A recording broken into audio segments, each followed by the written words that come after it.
Incrível.clube. Todo sábado aqui no programa Radioterapia a gente sempre traz alguma coisa relacionada ou relativo à infância e à adolescência.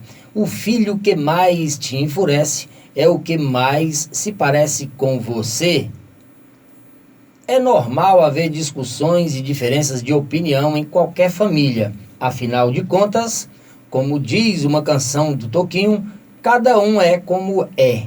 Contudo, talvez a pessoa com a qual uma mãe mais discuta seja justamente um de seus filhos. De acordo com um estudo intitulado O que o incomoda no outro tem a ver com você, e produzido por Marta Segreles, do Colégio Oficial de Psicólogos de Catalunha, na Espanha. Em vários casos, os pais não aceitam certas atitudes dos filhos ou tentam corrigi-los, justamente por se enxergarem neles. E isso pode levar a brigas homéricas.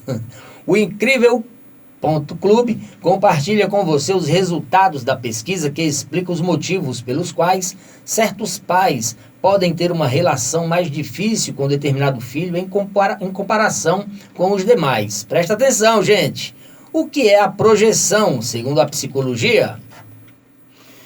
De acordo com a psicóloga, a projeção é definida como um mecanismo de defesa adotado pelos seres humanos. Ele ocorre quando uma pessoa atribui a outra pensamentos e atitudes que ela mesma não pode tolerar. Ou seja, uma situação em que alguém projeta literalmente no outro emoções que não consegue aceitar em si mesmo.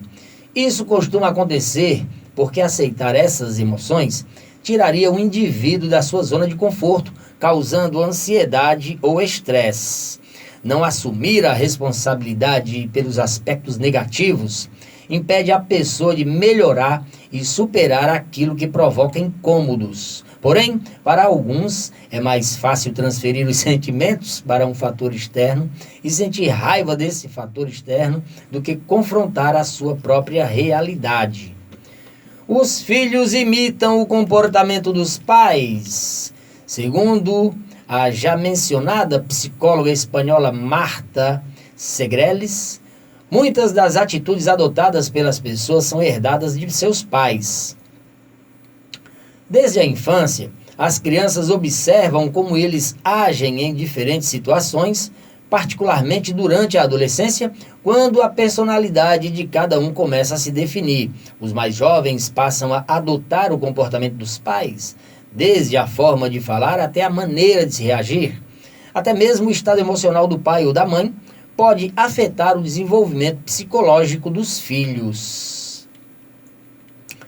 É normal que ao longo da vida as pessoas olhem para o próprio passado, não se sintam satisfeitas com a forma com que reagiram diante de uma situação difícil e desejem fazer tudo diferente. Por isso, quando essas mesmas pessoas se tornam pais ou mães e veem os filhos cometerem os mesmos erros, automaticamente sentem o desejo de corrigi-los para evitar futuros arrependimentos. Como a situação pode ser resolvida? Vamos lá, gente. Presta atenção, mamãe. Presta atenção, papai.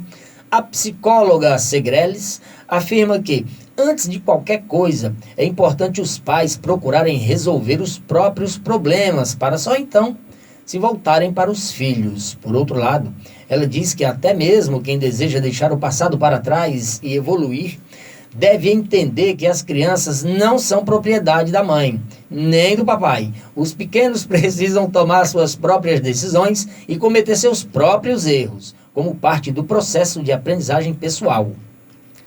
Um dos pontos, tem alguns aqui eu vou passar. Antes de reprovar qualquer atitude, experimente enxergar o problema de maneira objetiva. Coloque-se no lugar do outro antes de julgar. Avalie a forma com que você se dirige a seu filho ou sua filha, o tom de voz e as palavras utilizadas. Se a criança não encara seus conselhos positivamente, faz caretas ou revira os olhos, lembre-se de que provavelmente você reagiria do mesmo jeito. Tente não deixar a raiva tomar conta. Se a discussão piorar e vocês começarem a trocar palavras que podem ferir os sentimentos um do outro, é melhor parar e retornar a conversa em outro momento. É importante controlar suas emoções.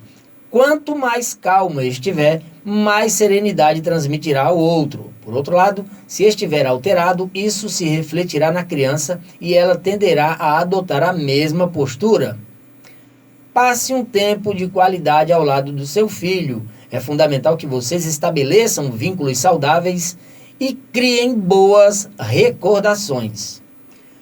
Como aprender a aceitar aquilo que incomoda? Presta atenção, mamãe, presta atenção, papai. Aceite que algumas coisas não podem ser mudadas. Aqueles aspectos que você não consegue melhorar devem ficar no passado. Mantenha o foco exclusivamente nas oportunidades que apresentam chance de evoluir. Ninguém pode andar por aí julgando os outros. É preciso aceitar que os seres humanos não são iguais entre si e que devemos aprender a tolerar as diferenças. Reflita sobre o que te incomoda no outro e os motivos pelos quais você está projetando. Evite tomar qualquer decisão com base em suposições. Se não tiver certeza de algo, é melhor perguntar e tirar as dúvidas. Reserve alguns minutos do dia para a meditação. Tem muitos canais aí no YouTube que podem oferecer meditações de apenas 5 minutinhos, tá bom, gente? E que são super eficientes. E essa prática ajuda a diferenciar os aspectos da sua personalidade, de que você gosta daqueles que podem ser melhorados, né? Ou seja, que você gostaria que fossem melhorados. Seja você mesmo, mostre ao mundo todas as suas virtudes e defeitos, afinal, tanto o bom quanto o ruim fazem parte da essência do ser humano. Incrível.clube, você acompanhou o filho